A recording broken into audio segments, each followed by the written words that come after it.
أعوذ بالله من الشيطان الرجيم.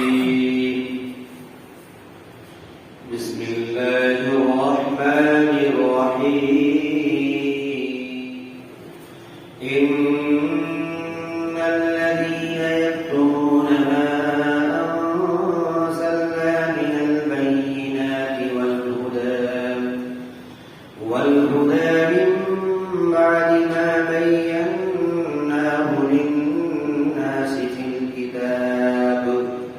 أولئك يلعنهم الله ويلعنهم اللاعنون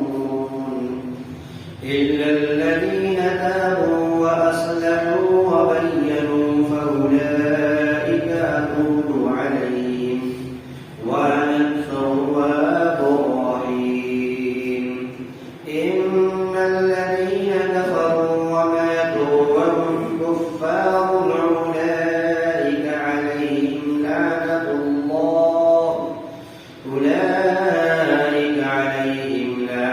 الله والملائكة والناس أجمعين خالدين فيها لا يخفف عنهم العذاب ولا هم ينظرون وإلهكم إله واحد لا إله إلا هو الرحمن الرحيم. آمنت بالله صدق الله العظيم. بے شک وہ لوگ جو چھپاتے ہیں ہماری ان نشانیوں کو جو ہم نے نازل کیا، جو واضح نشانیاں ہیں اور ہدایت ہے، بعد اس کے کہ ہم نے اسے کھول کھول کر لوگوں کے لیے کتاب میں بیان کر دیا ہے. وہی لوگ ہیں کہ ان کے اوپر اللہ بھی لعنت کرتا ہے اور ان کے اوپر لعنت کرنے والے بھی لعنت کرتے ہیں، مگر وہ لوگ جن لوگوں نے توبہ کر لیا اور اپنے اعمال کی اصلاح کر لیا اور کھول کھول کر بیان کی ہوئی چیزوں کو واضح کر دیا، تو وہی لوگ ہیں کہ میں ان کی توبہ قبول کرتا ہوں، اور بے شک میں توبہ قبول کرنے والا رحم کرنے والا ہوں. بے شک وہ لوگ جنہوں نے کفر کا ارتکاب کیا اور اس حال میں اس کی موت آئی کہ وہ حالت کفر پر تھا، تو وہی لوگ ہیں کہ ان کے اوپر اللہ کی لعنت ہے، فرشتوں کی لعنت ہے اور تمام لوگوں کی لعنت ہے. وہی لوگ اس میں یعنی اس لعنت کے اندر ہمیشہ رہیں گے. ان کے اوپر نہ عذاب کو ہلکا کیا جائے گا اور نہ ان کو مہلت دی جائے گی. بے شک تمہارا معبود تو ایک ہی معبود ہے، نہیں ہے کوئی معبود مگر وہی جو کہ رحمان ہے، رحم کرنے والے ہیں، رحیم ہے اور رحم کرنے والے ہیں، جو رحمان ہے رحیم ہے. سورۃ البقرہ کی چند آیت کریمہ کی تلاوت کی گئی. ماقبل میں یعنی گزشتہ ہفتے میں یہ بات آئی تھی کہ اللہ تبارک و تعالیٰ اپنے بندوں کو، ایمان والوں کو بہت جلد ایک ایسا وقت آئے گا کہ انہیں آزمائے گا، کبھی خوف کے ذریعے سے، کبھی بھوک کے ذریعے سے، کبھی جانوں اور مالوں میں کمی کر کے، کبھی اور دیگر چیزوں سے آزمائے گا.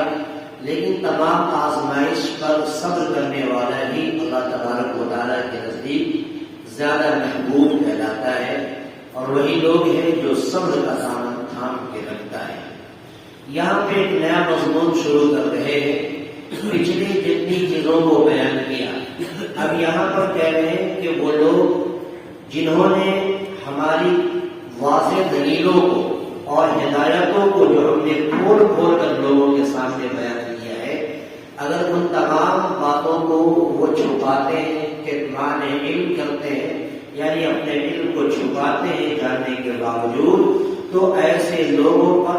اللہ تبارک و تعالیٰ کی بھی لعنت ہوتی ہے اور تمام لعنت کرنے والوں کو بھی لعنت ہوتی ہے۔ اس آیت کریمہ کے ذریعے سے ایک بات اور سامنے آتی ہے کہ بہت سے لوگ جو اپنے منمانی اور نفسانی خواہشات پر عمل کرتے ہوئے فتویٰ نویسی دینا شروع کر دیتے ہیں، ان کے اندر علم نہیں ہے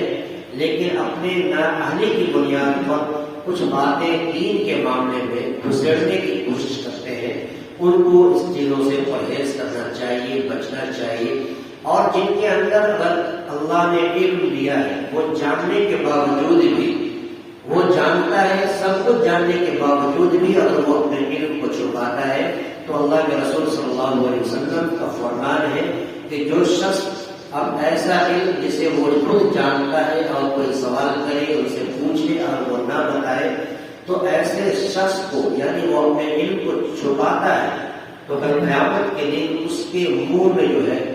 آگ کا لگام ڈالا جائے گا کہ تمہارے علم کرنے والوں کو۔ لہذا علم جو اللہ نے دیا اس کو چھپانا نہیں چاہیے، حق بتانا چاہیے، حق کی ترجمانی کرنی چاہیے۔ ان الذين يكتمون ما انزلنا من البينات والهدى، بے شک وہ لوگ جو ہماری نازل کردہ واضح دلیلوں اور ہدایتوں کو چھپاتے ہیں بعد اس کے کہ ہم نے اسے لوگوں کے لیے کتاب میں کھول کھول کر بیان کر دیا ہے، یعنی کتاب کا عالم ہونے کے باوجود، یعنی اہل کتاب کو بھی یہ مخاطب کیا گیا کہ کتابوں کے اندر جو باتیں کھول کھول کے بیان کی گئی ہے سب کو جاننے کے باوجود اگر آپ نہیں بتاتے ہو، لوگوں کے سامنے جو ہے کھلی نشانیوں کا تذکرہ نہیں کرتے ہو، تو یاد رکھو اولئک یلعنہم اللہ، کہ وہی لوگ ہیں جو ان پر اللہ بھی لعنت کرتا ہے، ویلعنہم اللاعنون، اور وہی لوگ ہیں جو ان کے اوپر لعنت کرنے والے بھی لعنت کرتے ہیں۔ معلوم یہ ہوا کہ اپنے علم کو چھپانا نہیں چاہیے بلکہ اپنے علم کے مطابق خود عمل کرنا چاہیے، اور اپنے جاننے والوں، اپنے ماننے والوں، اپنے ماتحت تک اپنے علم کو پہنچانے کی کوشش کرنی چاہیے۔ الا الذين تابوا واصلحوا وبينوا فاولئك اتوب عليهم وانا التواب الرحيم۔ اس آیت کریمہ میں ان لوگوں کو استثناء کر دیا، ان لوگوں کو الگ کر دیا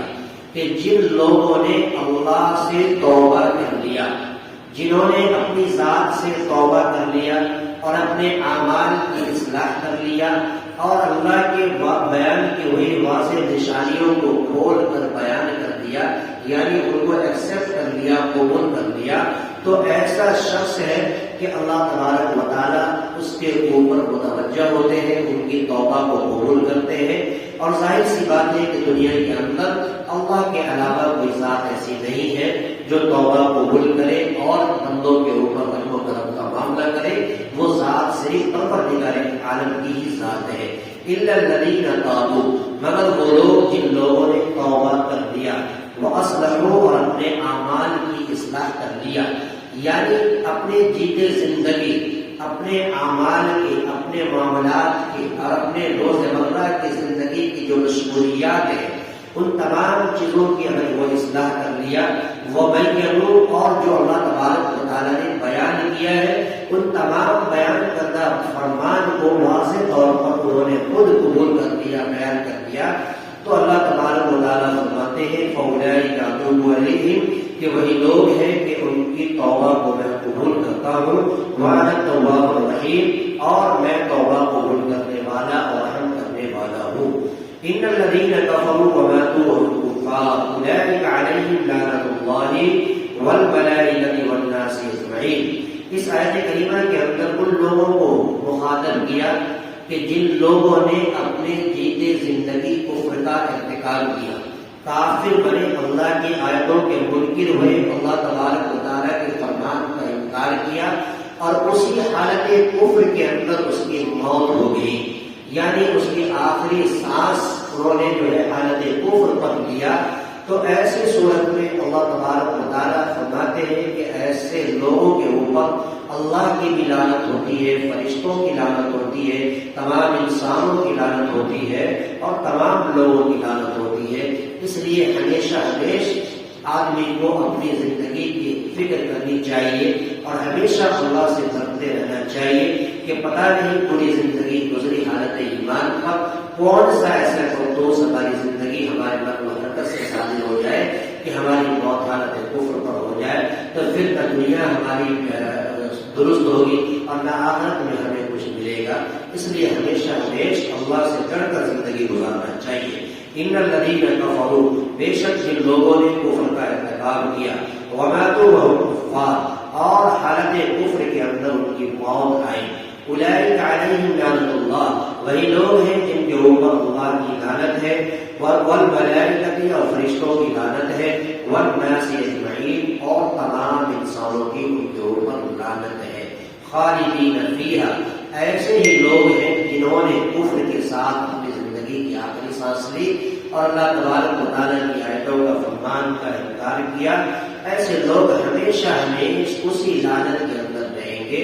اور اسی میں بھٹکتے رہیں گے۔ ان کے اوپر ذرہ برابر بھی جو ہے عذاب کو ہلکا نہیں کیا جائے گا، یعنی عذاب میں اتنی بھی تخفیف نہیں دی جائے گی کہ وہ سکون کی سانس لے سکے، گویا کہ ذرہ برابر اسے جو ہے عذاب میں ہلکا پن محسوس نہیں ہوگا اور نہ ان کو کسی بھی اعتبار سے مہلت دی جائے گی۔ خالدین فیہا، وہ لوگ انہیں لعنت کے اندر ہمیشہ ہمیش رہیں گے، لا یخفف عنہم العذاب، ان کے اوپر عذاب کو ہلکا نہیں کیا جائے گا، ولا هم ینظرون، اور ان لوگوں کو کسی بھی اعتبار سے مہلت نہیں دی جائے گی۔ وَإِلَٰهُكُمْ إِلَٰهٌ وَاحِدٌ لَا إِلَٰهَ إِلَّا هُوَ الرَّحْمَٰنُ الرَّحِيمُ، تمہارا رب تو ایک ہی رب ہے اور نہیں ہے کوئی معبود مگر وہی جو کہ رحمان ہے اور رحیم ہے، جو اپنے اندر رحمان کی صفت رکھتا ہے، جو اپنے اندر رحیم کی صفت رکھتا ہے، وہی ذات ہے جو ایک خدا ہے، جو ایک پروردگار عالم ہے، پوری دنیا کا، پوری کائنات کا پالنہار ہے، وہی ذات جو ہے عبادت کے لائق ہے، وہی ذات جو ہے سجدہ کرنے کے لائق ہے، اور اسی ذات پر ہمارا اور آپ کا بلکہ پوری انسانیت کا ایمان ہونا چاہیے۔ وَإِلَٰهُكُمْ إِلَٰهٌ وَاحِدٌ، کہ تمہارا معبود ایک معبود ہے، لا الہ الا هو الرحمن الرحیم، نہیں ہے کوئی معبود مگر وہی وہ ذات ہے جو رحمان ہے، رحیم ہے، یعنی رحم کرنے والی ذات اللہ تبارک و تعالیٰ کی ذات ہے۔ آج کے اس سبق سے،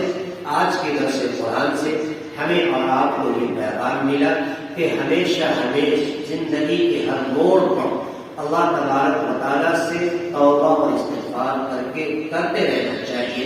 اور اپنے بطور خاص اپنے اعمال کی اصلاح کرنی چاہیے، چونکہ یہ رمضان المبارک کا مقدس مہینہ ہے، سال میں ایک مرتبہ نصیب ہوتا ہے، ایسے مہینے کے اندر بھی کم سے کم اپنے اعمال کی اصلاح اگر ہو جائے تو میرے محترم بزرگوں دوستو، رمضان میں اعمال کی اصلاح کرنا اور اپنے آپ کو درست کرنا پورے سال ہمارا کام آتا ہے، اور ہمیشہ اللہ تبارک و تعالیٰ سے ڈر کر زندگی گزارنا چاہیے، اور ہمیشہ اللہ سے حالت اسلام پر، حالت ایمان پر جو ہے اپنے خاتمے کی ہمیشہ دعا کرنی چاہیے۔ آج کے سبق سے اور آج کے پیغام سے ہمیں اور آپ کو یہ سبق ملتا ہے۔ اللہ تعالیٰ سے دعا ہے پروردگار عالم ہمیں بھی آپ کو بھی پہلے سننے سے زیادہ عمل کی توفیق عطا فرمائے، آمین وآخر دعوانا الحمدللہ رب العالمین۔ اللهم صل على سيدنا محمد وعلى آل سيدنا محمد